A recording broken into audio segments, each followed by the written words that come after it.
It is my great pleasure today, first of all, I'd like to thank our last two sets of speakers. I think everyone knows that our first speaker, Gary Eden, gave this talk and then was immediately announced he'd been elected to the National Academy of Engineering, one of the highest honors in our profession. 2 weeks ago, Andy Singer and Michael Oltze gave a wonderful talk on acoustics, and a few days later, we do. We have Professor Andy Singer, who is now a special assistant to the dean, and also a fairly high honor on the campus. And so we're expecting a Nobel for Naresh. This clearly is a key to success. So I'd like to give special thanks to my undergrad assistant who helps pull everything together here, Sneha, who's out with the coffee and the donuts and everything. Sneha makes a lot of very practical things work for us here. And of course, today's speaker, Naresh Shambhag. Naresh is co-organizer of the series and has very kindly agreed to give one of the inaugural talks here. Naresh earned his PhD in 1993 from the University of Minnesota, then went on to Bell Labs. The Microchip may be the engine that drives the information age, but for many, many years, Bell Labs was the engine that drove all technological development in this country, and Naresh was part of that. Naresh, has, like many of our speakers, has a long list of accolades that gets a bit ridiculous to read out loud after a while, but at the top of that, he is the Jack Kilby professor in our department. You'll hear a little bit about Jack Kilby today and the special connection to our department. Naresh has won numerous IEEE awards, including IEEE Fellow. He was the Xerox faculty, won the Xerox Faculty Research Award here. The list is a bit ridiculous. Naresh is most recently director of SONIC, and I had to write this down because it's a bit tricky. The system on nanoscale information fabrics. The C in SONIC is from the end of fabric. Yes. So Naresh is the director of SONIC here on campus, which will be driving the future of microchip development nationally. And so without further ado, I'd like to give you Naresh Shambhag, our speaker today. Naresh.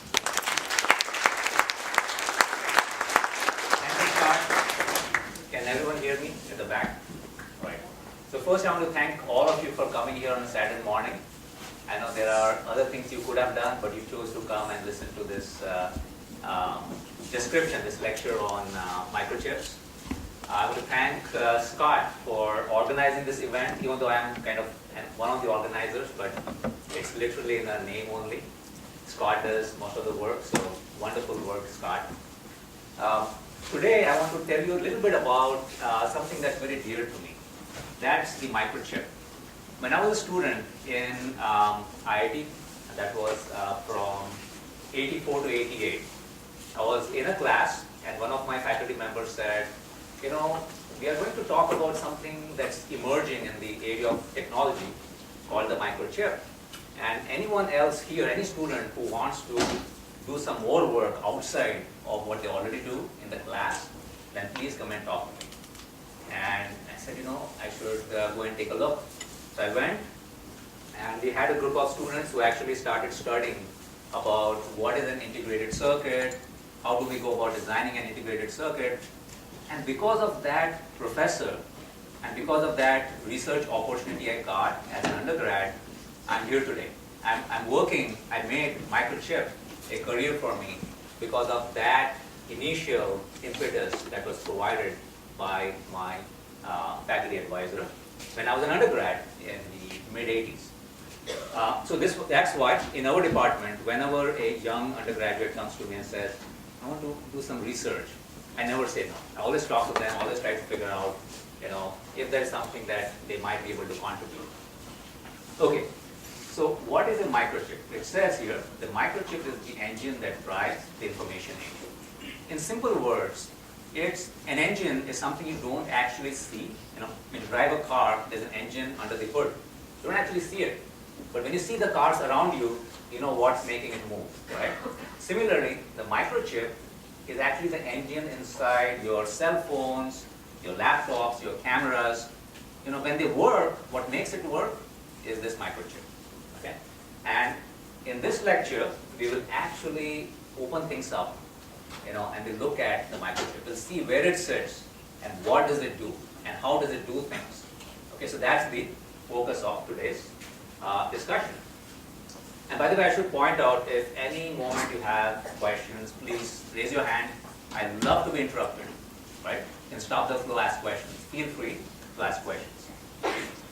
Okay, so let's get one thing straight. Let's define a microchip. It is a computer that is built using nanotechnology, right? So nanotechnology refers to the design of very small entities. Entities could be transistors, could be nanowires, whatever it is. You put them together to build something that's useful, and that useful thing we call a microchip, right? A technical, once you become an engineer, and in fact once you get out of this lecture, you should remember that the technical term for microchip is an integrated circuit. But because it's a very long, involved name, I will simply use microchip and refer to the microchip as microchip in this lecture, right? But when you go out and you hear some important looking people saying integrated circuits, you know what they mean, right? They mean it's a microchip. All right, so where are they? They're everywhere. Your laptops, cell phones. I know many of you here love to play video games. Well, what makes the graphics so real, so cool? Well, that's because you have a graphics accelerator chip, a microchip running the displays. Camera, almost a huge list of consumer devices that benefit from having very powerful integrated circuits or microchips. These things you don't see, but you use all the time. When you go on Facebook, you upload a photograph or you connect with your friends.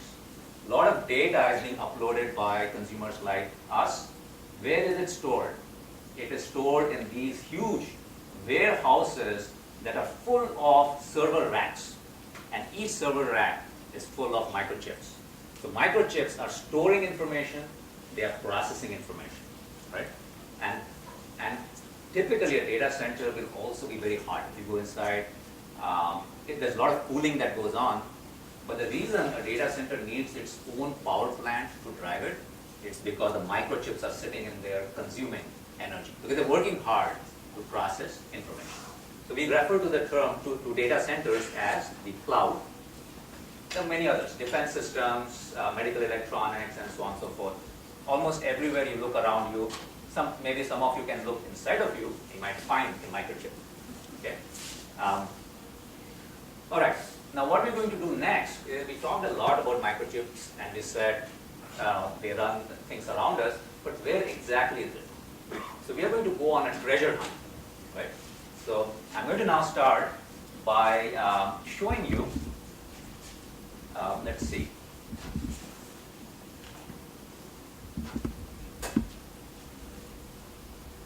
Okay, so I'm going to show how we can find a microchip. So recently I ordered a phone from a company. Okay, that is the company. I ordered a phone and it came in a box like this. I opened the box and I found that there was a phone inside, right? I was very happy. So I said, let me take this phone.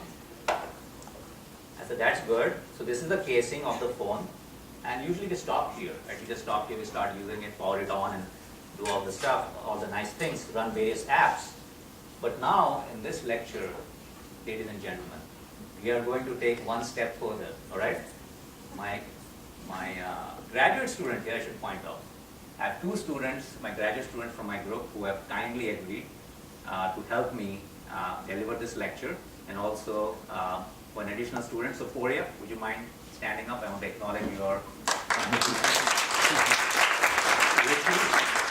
Rishi. And at the camera, I have Eric Kim. So I really appreciate that they got up in the morning, on a Saturday morning, early morning, and came here to help me. Furthermore, Foria, he's an amazing guy. What he did was, he took an old iPhone, and he already had opened it up. I said, Puri, you did open up an iPhone. Good. I can use it in this lecture. And that's what we are going to do. let's see if I can open this. Open the iPhone cover. Now what do I see underneath? Let me see if I can zoom in.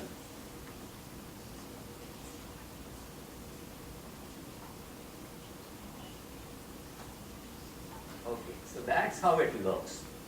Now, what do you see here? You see a city, right? It looks like a downtown of a major metropolitan area. Do you see the apple-like sign? Apple-like. So that is that's the chip. That's one of the chips, one of the integrated circuits that is inside an iPhone, right? Now, any object that looks like that, these are all small integrated circuits.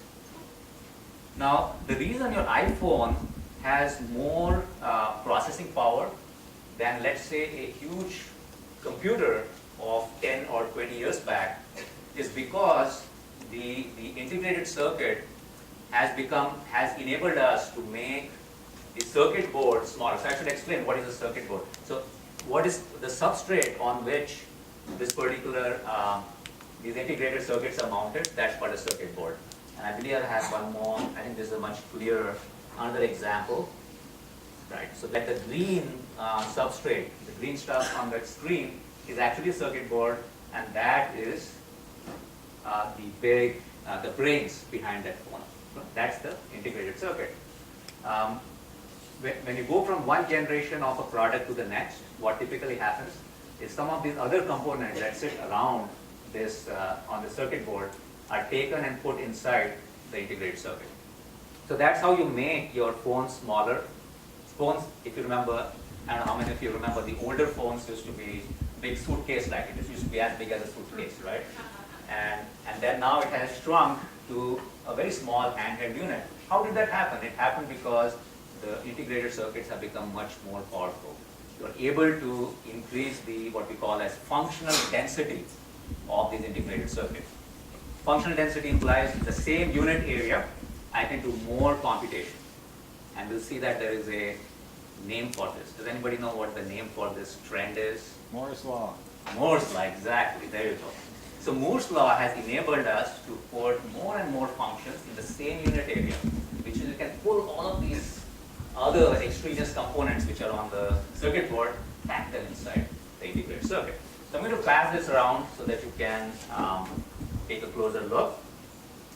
We're not done yet. We have identified the integrated circuit. The next step is to take that integrated circuit. So we found something like this, an object that looked like this. This is in fact one of the chips. So I will use the term chips, integrated circuits, and microchip interchangeably. So this is one of the chips I designed when I was working in AT&T Bell Labs, and it allowed me to take a couple of samples, right? They didn't object. So that is what you see there. Now this is a very advanced package. I cannot open it, so I just leave it as it is. But I can show you a chip that we have designed at the university and which allows me to in fact open the package.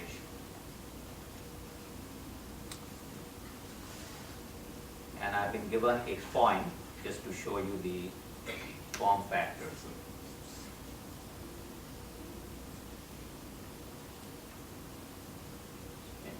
So that's a packaged chip. Do you have a pen? Below that. Give me that. Thank you. All right. So I'll just use this as a pointer.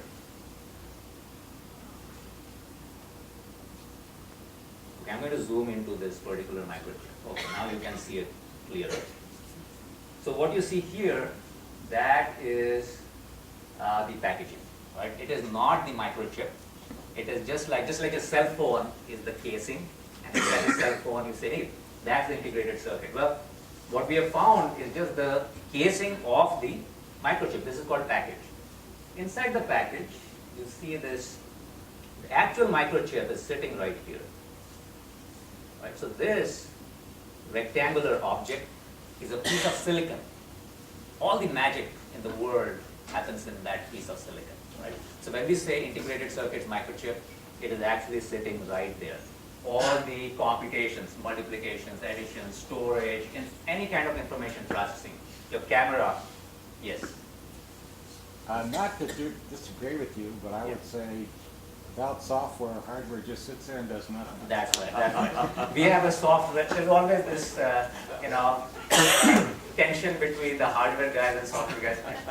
I agree with that. I'm just being a bit partisan when it comes to microchips. Right? This is a microchip lecture. I'm going to be a bit more partisan. But you are absolutely right that just as when you drive a car, having a motor is not enough.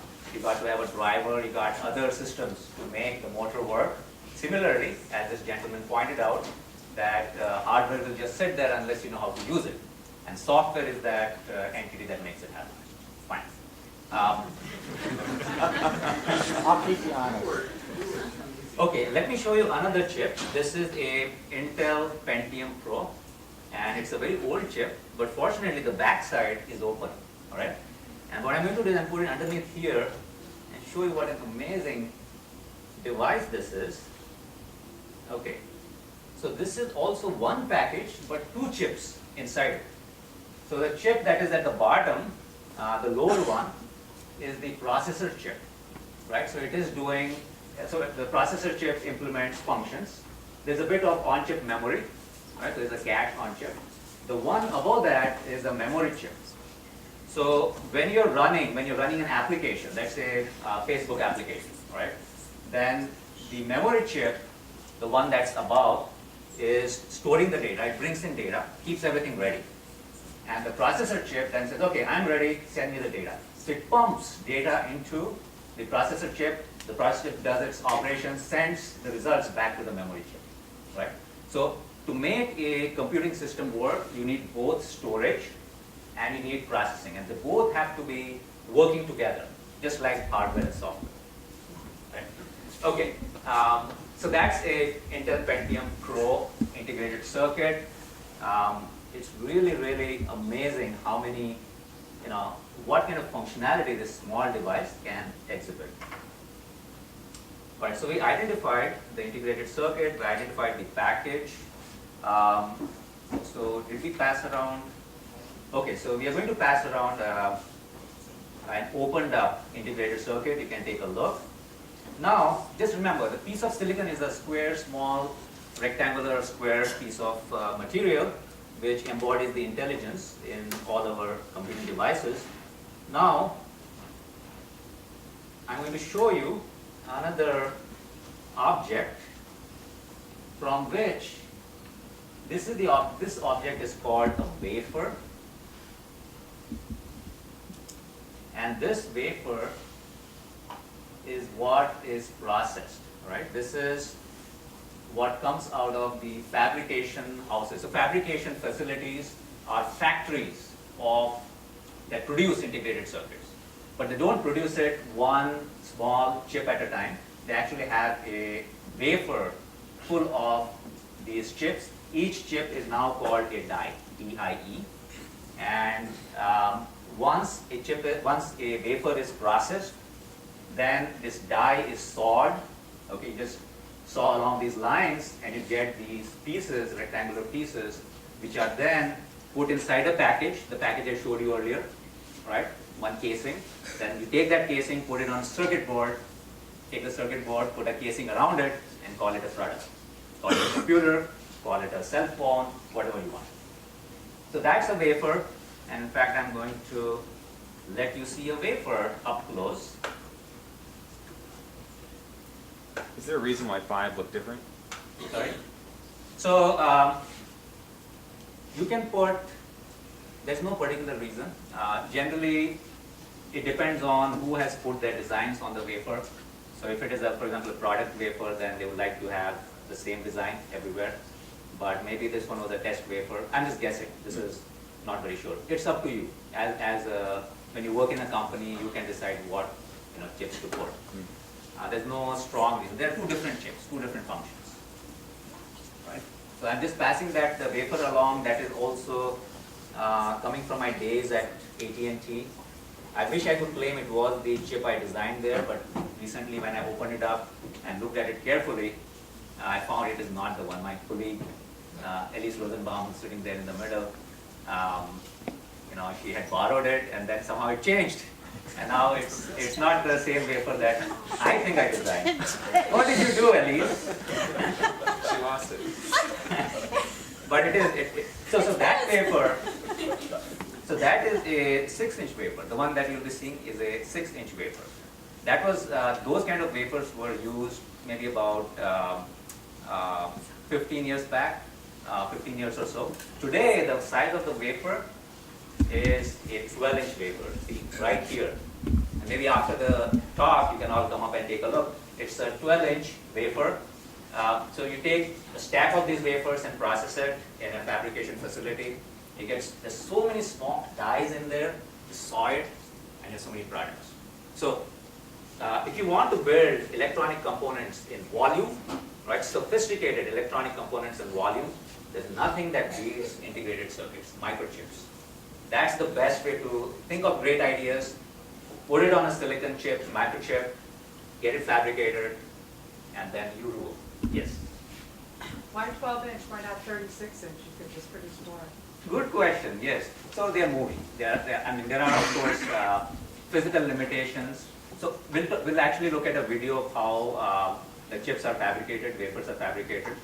And yes, you would ideally want it to be as large as possible so that you can get a lot of, but it's all a matter of technology. Where is the equipment industry when it comes up with these machines? So it's, I think they're slowly moving in that direction. All right, so let me move forward. I think I've touched. Question. Yes. Aren't those round when the chips themselves appear to be Square. or rectangular? Yes. Wouldn't it be more efficient space-wise, or is it something that is it a legacy process? So the question is, why is a wafer round as opposed to square? Because I think it has to do with handling, primarily with the handling of the material. Just pulling things, it's easier to put the circular wafers in, to slide in and slide out, but because the way they process it, we'll see in the video that you have a stack of these wafers lined up vertically, and they pass through the various steps in the fabrication. These are actually quite good questions, and the companies that actually build these machines. The one you showed, it looked like some of them were showing cut off. Yes, right. So you're right. I mean, at the edges, you're losing some space, right? At the edges, there's some wasted space. But I think at the end of the day, in a factory, you want to get as many wafers through as fast as possible. And that small wasted space is not considered as critical. In fact, a lot of these chips may not work. There's always a yield issue. When you look at this wafer, you want yields to be in the high 90s, right? So we never hit, 100%. Okay. So it's typical for us to throw the wafers out if they don't work. And I do have dies here, but I can't send it out because if it falls, we can pick it up, right? So I'm going to leave it here, and then after the lecture, you can take a look. Yes. I think the reason it's round is because the way they build That's right. That's and also draw it out, and it wouldn't Correct. wouldn't grow square. You're right. It just You're comes right. out That's circular. Right. And we'll look at it. We'll in fact Okay. see how they grow the cylinder of silicon, and that's what we dice it. Okay. So let's move on.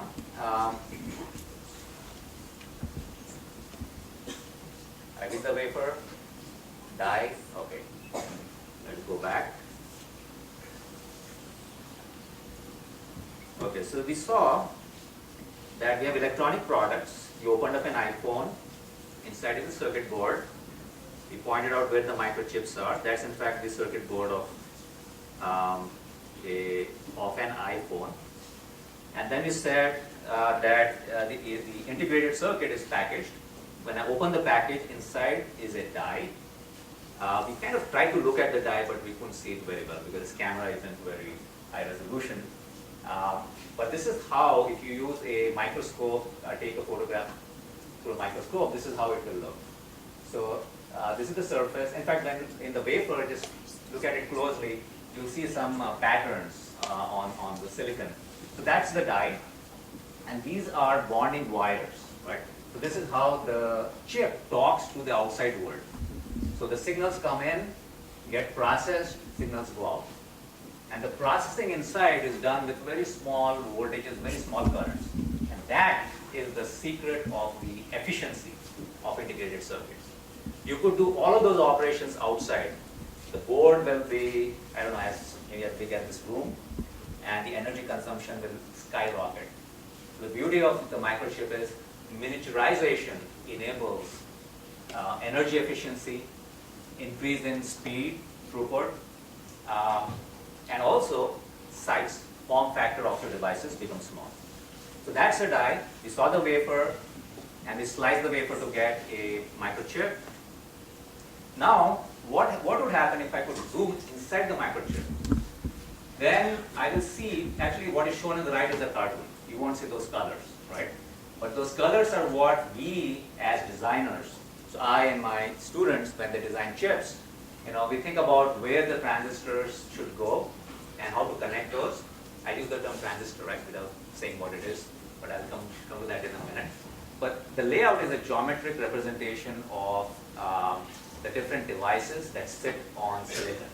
It tells the factory, okay, the pink, is that pink? Yeah, the pink color is polysilicon. So that's one of the layers on the microchip. The green is diffusion. Okay, that's another layer. And those, these are contacts. They connect, these are metal layers, and these are contacts from the metal layer down to diffusion. Right? So this is diffusion, that's metal layer, and that's connecting the two. So that is simply a representation, that's a design, we call it a design.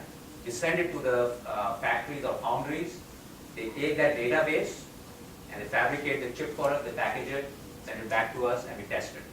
Okay, so this is how a microchip works. So now, I ask the question, what is a microchip made out of? At the end of the day, to build an integrated circuit or a microchip, you have to use the building blocks of a microchip is a transistor, right? A transistor, in simple words, is a switch.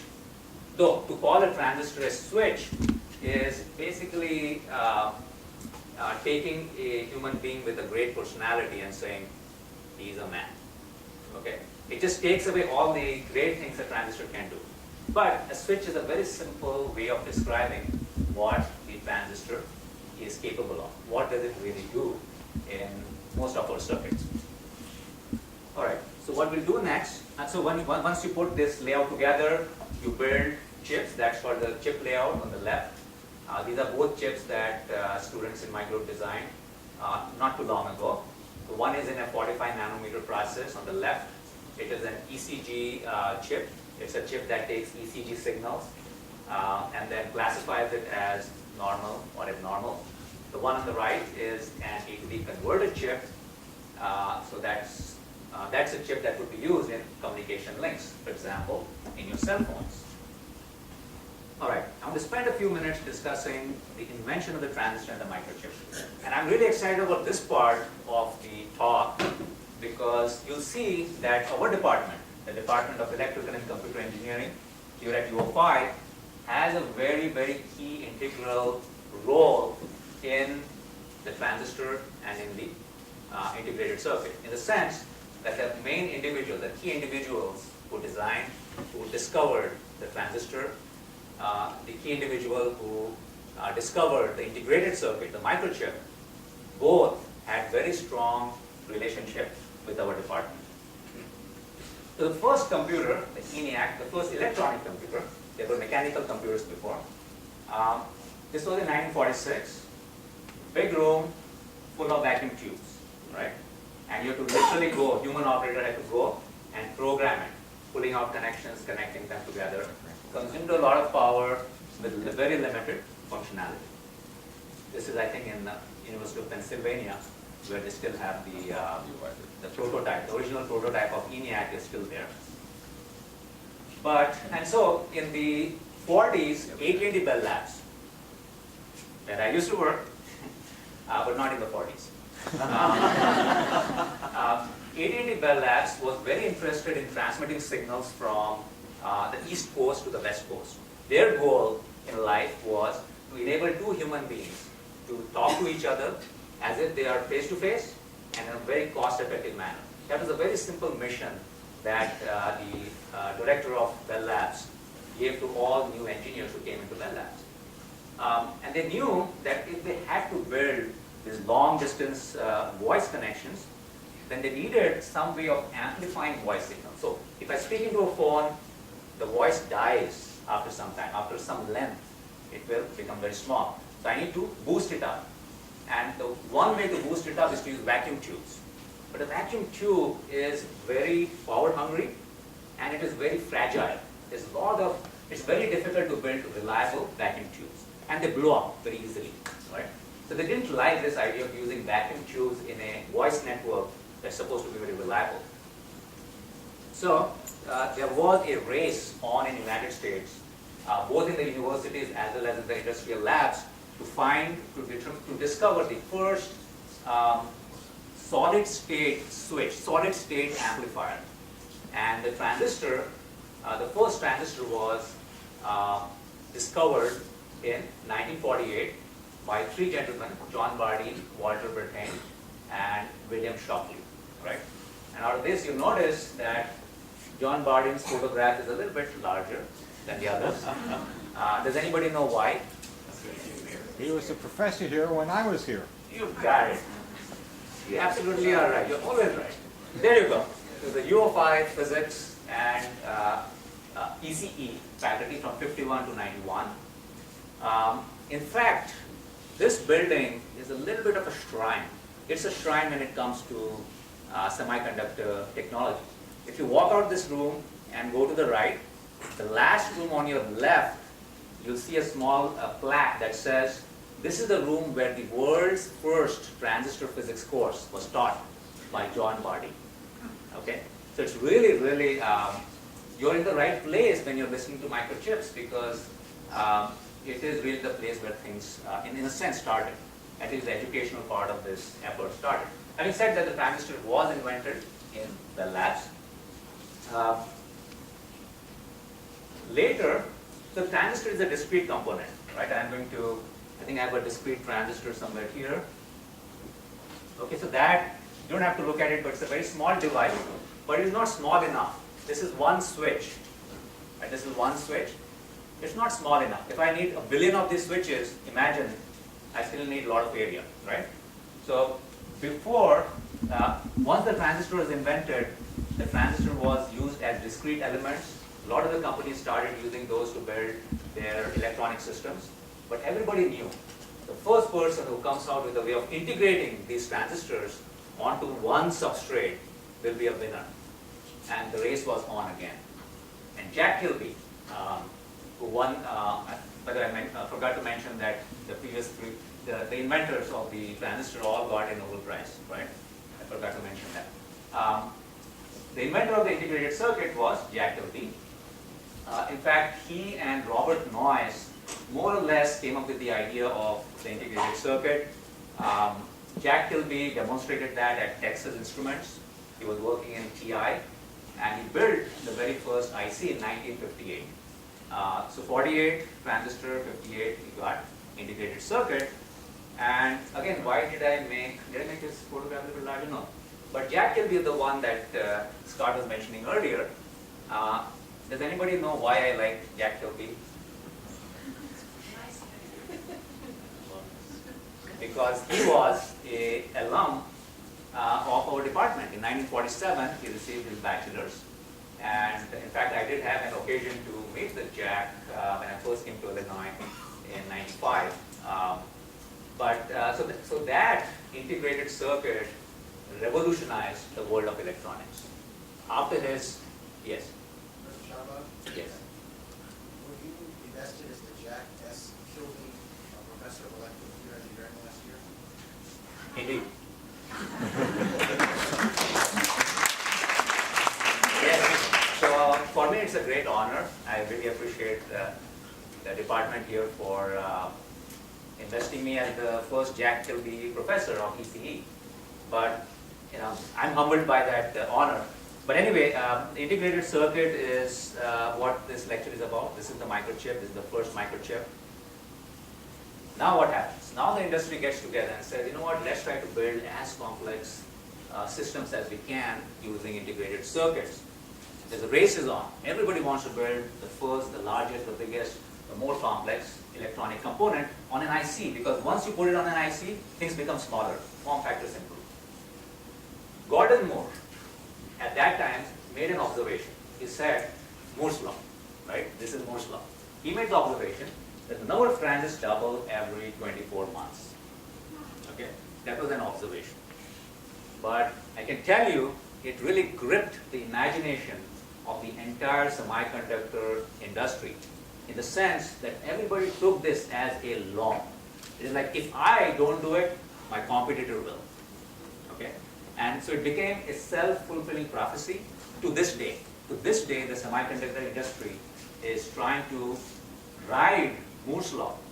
They have to be on that curve, otherwise you're out of business. So what does Moore's law do for us? Well, if the number of transistors doubles every 18 months or 24 months, then what happens? Then it means you can do a lot more functions in the same unit area, right? So big suitcase-sized cell phone becomes a pocket-sized device.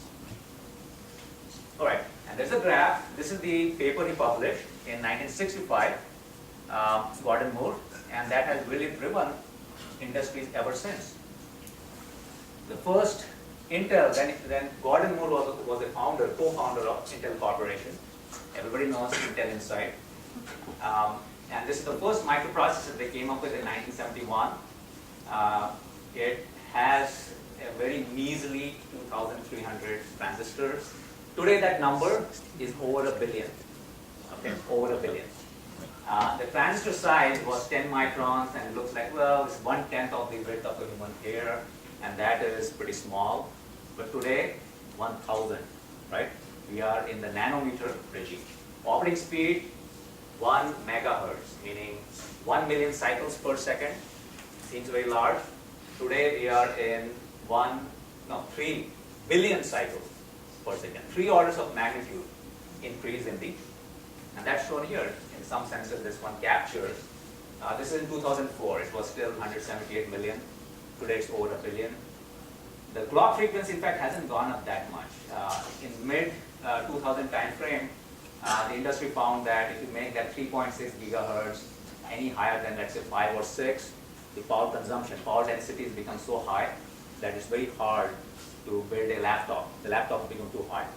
So they kept the clock frequency the same and instead tried to put parallel chips, many cores together on the same die. So clock frequencies, or the speed at which the chips operate, that hasn't changed since 2004. But the device size, the size of the transistors is now, it was 90 nanometer in 2004. Now it has, now what has happened? It has now gone to 22 in 2011, 22 nanometers. So if you look at the effect of Moore's law, from vacuum tubes to transistors to integrated circuits, then from 1971 to 2011, you have 5,000, a factor of 5,000 reduction in energy per transistor, and a 50,000 reduction in cost per transistor. There's hardly any other technology you can point to and show these kind of orders of magnitude improvement in these very fundamental metrics.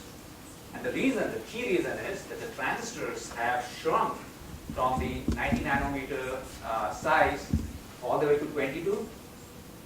And today, you can, the process technology is at 14 nanometer, right? So after 22, it's now at 14 nanometer. Now, one nice trick, nice observation. If you take that number 90 and look 90 nanometer and look at 65, you'll see that there's a ratio that I can multiply 90 by roughly 0.7, right? 70%, and I can get 65, right? You multiply 65, it's not exactly 65, but close. Multiply 65 by 0.7 to get 45. So each generation, one dimension of a rectangle, in one generation I can shrink it by 0.7. The other dimension also by 0.7. And if I multiply 0.7 by 0.7, what do I get? Roughly 0.5, right? So 50% reduction in size. The same function, the same chip. If I don't do anything, I just go from 90 to 65, size has shrunk by half. another factor of 2, all the way down to 22 and now to 40. So that is that's Moore's law in action. That is what gives you the functional density that I was referring to earlier. The source is Mark Boher, who is also an alum of our department and who in fact will be visiting us next week. He comes and visits us every year and tells us about what great things Intel is up to. So, now, how do we design chips? So, I told you about microchips, I told you about the history of the microchip, we learned about these things. Now the question is, how do I actually build integrated circuits? I'm sitting here, I'm not in a factory, how do I actually build it? So literally when we design integrated circuits, we are sitting in front of a computer and we are saying that I have a billion transistors available to me. I need to connect them in this interesting ways. So I tell the computer, I use that layout tool that's shown there to actually connect different transistors, different devices to achieve a certain functionality. And then that database, I said earlier, is sent in for manufacture into a fabrication facility. They have those wafers you can see, wafers like these. They are diced. You get the dies, small microchips. You package it. You get it back to the design house. And then the person, the entity, organization that designed the microchip is going to test it. Then they're going to put it inside a package, like casing, and you sell it, right? Not one entity will not, one organization may not try to do all of these things together. So for example, Intel will build a microprocessor, they'll sell it to Dell. So Dell is sitting here, all right? Dell builds a laptop, they put those microchips on a board, put a casing around it, put software on it, and then they sell it as a laptop or a desktop. So here is a quick I think it's a 2.5-minute video, I believe, of how, there's no sound. How do I make sound go?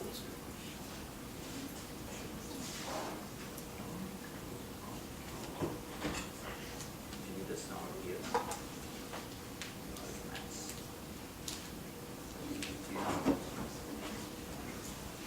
This one.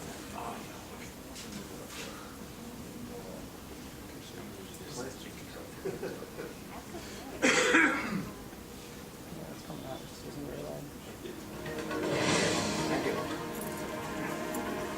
So we'll just take a couple of minutes to... Modern life is totally intertwined with the innovative products of the electronic revolution.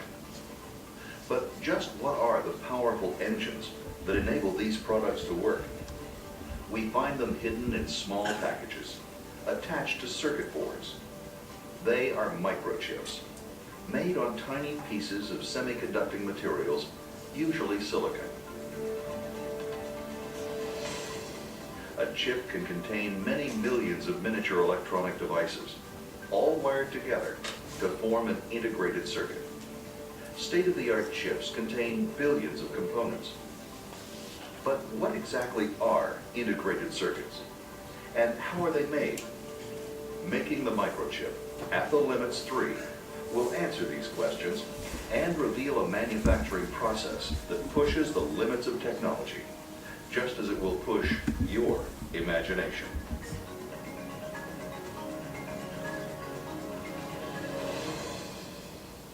Now let's look at this astounding manufacturing phenomenon called microchip fabrication, a series of demanding process steps that produces billions of chips in factories all around the world. Microchip manufacturing is divided into 4 distinct stages. Stage 1, material preparation, extracts and purifies the semiconducting material. Next comes the growing of crystals from the semiconducting material and preparation of thin discs called wafers. In stage 3, microchip fabrication, the circuit components are formed in and on the wafer surface. Finally, the wafer is separated into individual chips, also called die, and placed in protected packages. This is called packaging or assembly.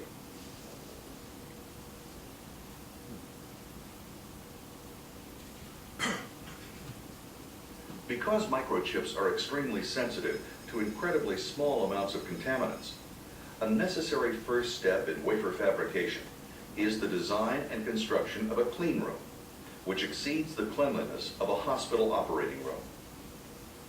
Every aspect of a chip fabrication area or fab is designed and controlled to protect the wafers from unwanted contamination.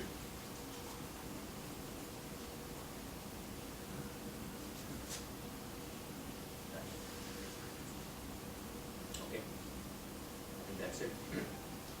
All right, so by the way, Scott just reminded me that we do have a fabrication facility for instruction in the basement. So if you get out of this room, go down one floor, you will see a room, a facility for actually fabricating wafers. I mean, wafers are going to go through the process that you just saw. I don't think it's being used, but maybe you can take a look. Now, we learned about transistors, we learned about microchips.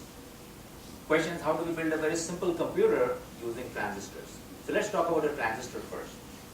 What is a transistor? I said a simplified answer is that it is a switch. So what is a switch? So this is a symbol that we use of a transistor, but for the time being, look at the figure here. Now I have a light switch. When I turn it on, the lights turn on. And turn it off, lights are on. Right? Very simple function. The transistor does the same thing. It has the two terminals. We call the upper terminal drain, the lower one source, and then there's a controlling input called the gate, right? So the gate input is almost like the switch that sticks out, and you play with it, make it go up and down. So when G is 1, then the switch is on, and think of this resistor R like the light bulb. Like what is a light bulb? It's just a piece of wire with a very high resistance, and then it can. So that's the bulb. When it is on, the current flows from in this direction, and it heats up. Of course, we don't want our microchips to be hot. We just want it to be on, right? But the light bulb will heat up. Here, when G is 0, the switch is off, and no current can flow in this path. So the switch is set to be off. The light bulb has switched off. So this very simple function that we use all the time, every day, is at the heart of the function of a transistor. Now physically, and again, by the way, the physics behind the transistor is a whole new story. You can spend a lot of time talking about how exactly this function is implemented in a semiconductor device, which is a transistor. Now, I will just use a very simplified description in that the transistor is designed using a material called a semiconductor. A semiconductor is not a conductor or an insulator, right? A conductor conducts current very easily. An insulator does not conduct current at all. But a semiconductor is sitting right in the middle. You take that semiconductor and then you contaminate it with dopants.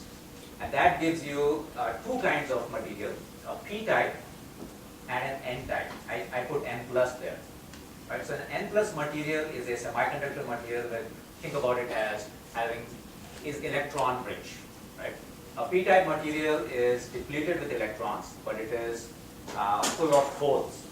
Right? So holes are simply the absence of electrons in the band structure of your semiconductor. So anyway, in this NMOS transistor, the way we want to turn on the transistor is to take this gate terminal and make it go high, increase the voltage. That will bring electrons to the surface and will connect the drain terminal and the source terminal. So now the transistor is on. To turn it off, we just make the gate terminal voltage go down. It pushes away the electrons and it opens up this. This channel underneath the gate is now off. So the switch is off. It's a very simplified description of the NMOS transistor. I don't like to give this kind of description, but I think this is sufficient for this lecture. I think you get the idea that by changing the gate terminal voltage, you're able to make the switch turn on and off. Now, okay, now we're going to build a computer. To build a computer, what is a computer? It tries to talk, it tries to implement some processing, some information processing function. So I asked my lovely wife, Lei, Lei, when you think about me, what is the first thought that comes to your mind? And she said, well, she told me that if Naresh cleans the dishes, this is what she gets. If my husband cleans the dishes, then he can go for a run, else he cannot, right? So I said, okay, now let me take that thought and see if I can build a computer, if I can make a microchip do what you just said, right?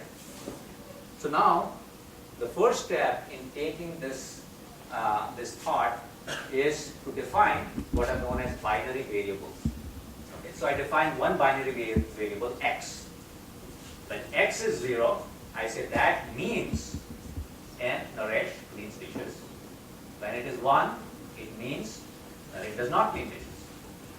When y is 1, I make another binary variable, y. When it is 1, it means N is allowed, Naresh is allowed to run, otherwise Naresh is not allowed to run. Right? So I assign meanings to zeros and ones based on what I want to do, which is to implement a computer that reflects Lei's thoughts. This particular thought, not all thoughts. I can take that and write a program, software. Right? So this is a software program. Some of you may have written programs like this. If x is equal to 1, then y, that refers to the output, the result. Is Naresh allowed to run or not allowed to run? Okay. So that's the program. If x is equal to 1 and y is equal to 0, z equal to 0, otherwise z equal to 1. I want to build a circuit, so I take the same program. And I need 2 transistors now. Not too many, just 2. I just put them in that series connection, x and y. When both are 1, the both switches are on and the output is pulled low. So x and y both have to be 1 for that connection, for that entire switch, the composite switch to be on, right? And this structure is called a NAND gate. And you can in fact describe most of the processing using inverters, NAND gates, NOR gates. It's a complete set. Very, very large class of operations can be described using these basic circuits. So billion transistor microprocessor is essentially different connections of these basic gates. Now there's one more. So I said that transistor as a switch was not exactly a good representation, but it's an accurate representation, but it doesn't capture all the dynamics of a transistor. There's another use of a transistor, which is transistor as an amplifier.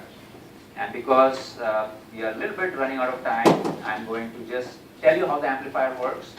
And later on, there's a demo here of an amplifier that Purya put together. And you can take a look. You can show the demo afterwards if you're interested. The amplifier, using a transistor as an amplifier is very similar to having a wall. Right? So that's a wall. The battery sends current to the wall. And the microphone, the one you speak into, is like the gate connection. So if you plunge the gate in, then it cuts off the current, right? And that's, if you use it as a switch, then you have to plunge the gate all the way in or pull it all the way out. But when you want to use the transistor as an amplifier, you kind of close it halfway and then wiggle it. If you wiggle it, the current flow through this wall will have a large change, right? It'll have a large change, and that large change is the amplification function of the transistor.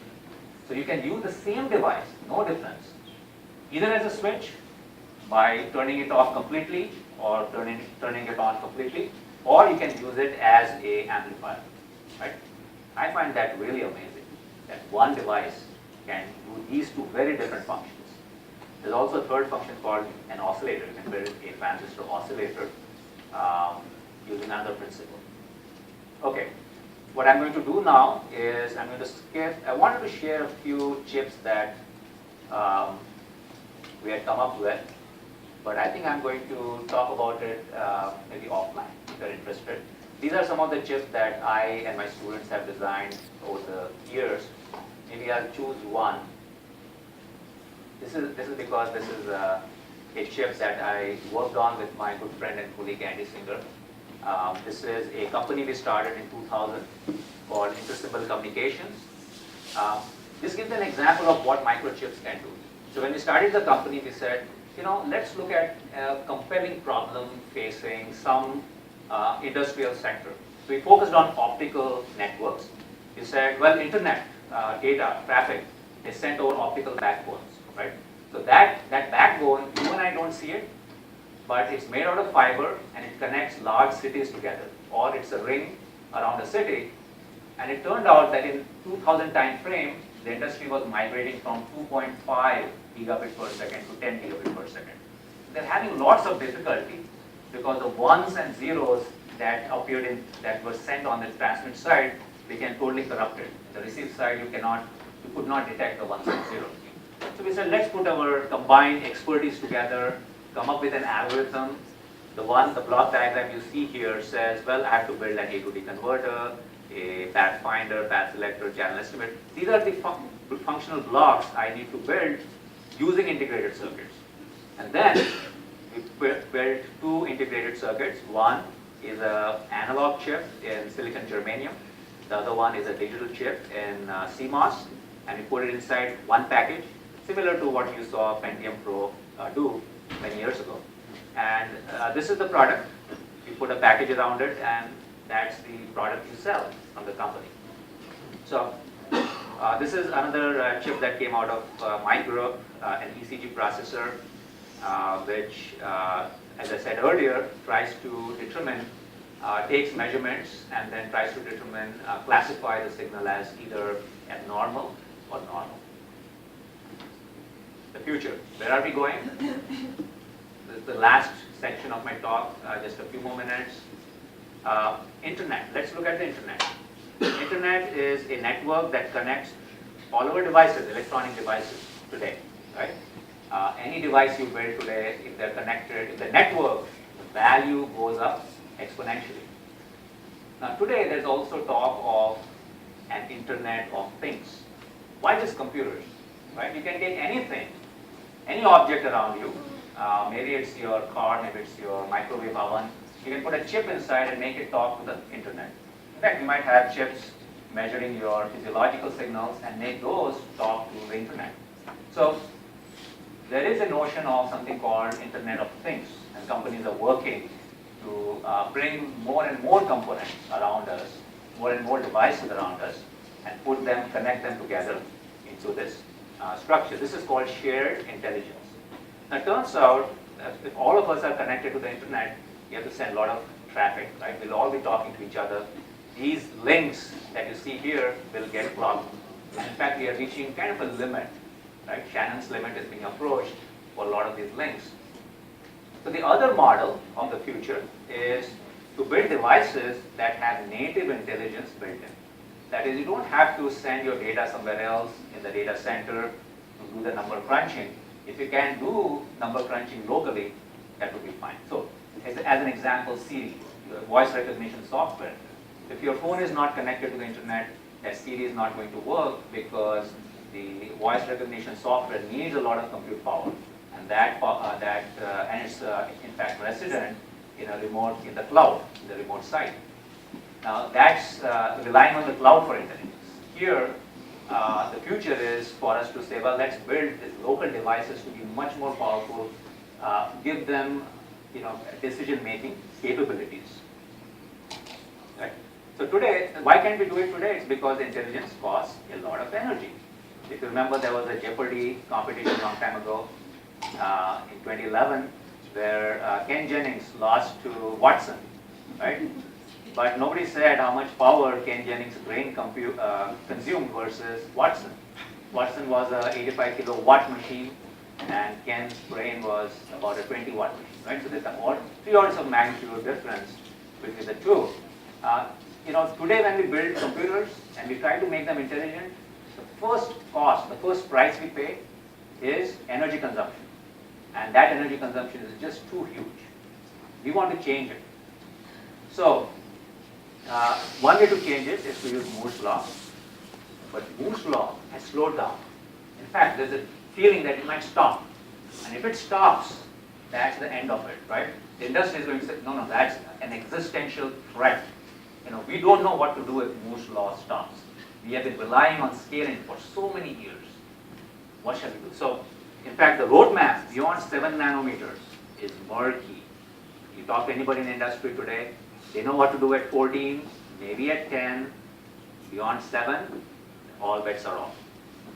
So, 21st century challenges to build these robust, energy efficient, intelligent devices using nanotechnology. We like nanotechnology, but they're not very reliable, right? You want to somehow build reliable and energy efficient systems which embody this native intelligence. So, as Scott mentioned earlier, some of us here at Illinois, faculty members at Illinois, including Andy, we put together a center called SONIC, Systems on Nanoscale Information Fabrics. We brought in our colleagues from other universities to participate. There are 7 other universities listed there. Illinois is the lead university, so we kind of drafted and sought help from our colleagues elsewhere to put it together. The mission of the center is simply to extend Moore's law into the nanoscale era using ideas from communications and from neuroscience. So look at the world of communications, look at the world of neuroscience, learn how these systems, communication systems and the brain, where is that efficiency coming from? And use that to build future electronic systems, future microchips. All right, so there are 23 professors in the center, 70, I think that should be 80 maybe. Right, Brooke here, Brooke Newell is the program coordinator and she has the right numbers. So it is 80 plus very, very smart graduate students in the center. And this was established in 2013, lots of competition to get that center established. This is the website, you can go and take a look and you'll know what we are up to. That's our team, professors from all over US. And that's the end of my talk.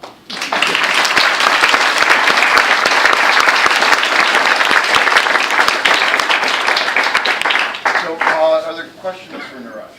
Right here. Where's the thing that you were passing around? Oh, which thing? Oh, that's a good question. I don't want to lose it. Hey, that side of the room is clearly hogging all the good stuff. Oh, I see. Here. Who has the wafer? Who has all the good stuff? Oh, there it is, at the back. It's coming forward. It'll come forward. And you can also come up after the talk and take a look. So, how about you brought some stuff? I brought some stuff here, so you can take an up-close look at the 12-inch wafer. All right, sitting right here, peer at it. It's a little bit. You'll notice it's held together here in the container with a very high-tech device called Scotch tape. The wafer itself, silicon, is actually it's sand. If you've been to the beach and you melt down sand and You get silicon. you get silicon, it's a crystal, and so it will break if you drop it. It will shatter like glass. And so we've taken the, OSHA-approved precaution of taping it into the container. Are there other questions? Yes. On the cooler phones, the cold temperatures that we've had, they should a lot of them shut down by the time you get to maybe 7 degrees or just right at 0. Is that because of the silicon? So at below freezing temperatures, does that affect the electronics, or is that maybe a battery issue? Electronics, actually temperature does affect chips. So it does affect chips, but typically it should not be a problem at that temperature. So it's not, I don't think it is the silicon chip itself, it's something else in the package, the casing. And the battery could be one of those. Yeah. So we do, in fact, lower temperatures help dissipate heat. So in that sense, it's a good thing. So I don't think that is the reason why the problem with electronics. But there is a limit. If you put the temperatures lower and lower, there is a limit at which point it won't work. Yeah. Could be. Where does software in the chip? You're talking about doing the ECG analysis. I asked before this. I would have said that's something like a programmer would have done, and it wouldn't be so much a chip. You have a generic chip and you do software to analyze that. But you're doing it with the chip. That's right. So good question. The question is that where does software, how do you decide what to do in software and what to do in hardware? For example, the ECG chip that I just showed, I could have implemented the algorithm, right, on a general purpose processor and get the similar or same results. Well, a general purpose processor, and you could do that. For a standalone unit, then it is okay to do that because there you are connected to a power supply. But this ECG processor chip that I showed is meant to go into a handheld unit. All right, so it is for people to carry around. And there, the battery life is critical. You want the processor chip to consume as low an energy as possible while delivering that functionality. And for that, you have to optimize, you have to kind of customize the design of the microchip. So that's why this particular microchip was designed to do a very good job of classifying ECG signals. Okay. But you're right, in general, if energy efficiency was not an issue, and if you don't mind tethered operation, you're kind of in a hospital environment, then it should work. Yeah, the other option works. So I think we're kind of coming to the end of time here, but I would like to encourage everyone to come up, take a look at some of the stuff that Naresh has brought up here. I know there was another question right here. We'll take that one, and then we'll thank our speaker and get the letters. One Okay. last question.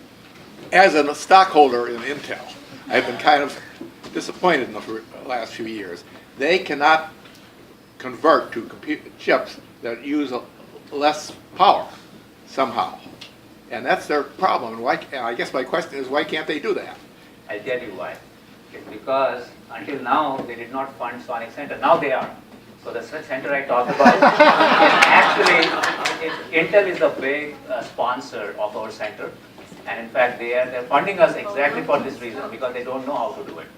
Now, having said that, that was kind of a little bit over the board. But having said that, the approach that industry is taking for reducing energy is still a kind of a band-aid solution, right?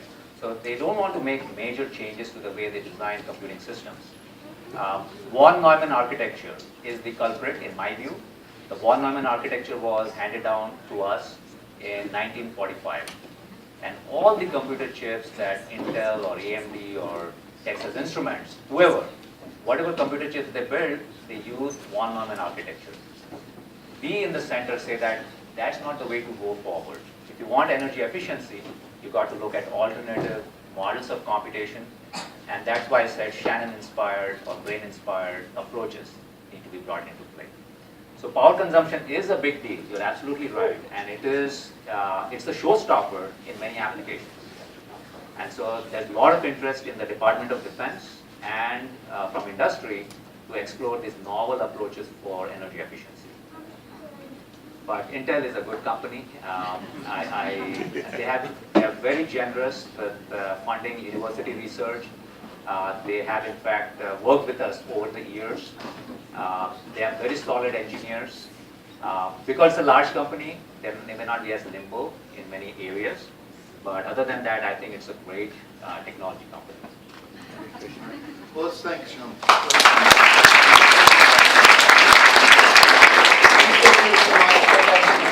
Up here for you. Thanks for coming, and we'll see you in 2 weeks. We'll be right back here in 2 weeks during the POA. Yeah.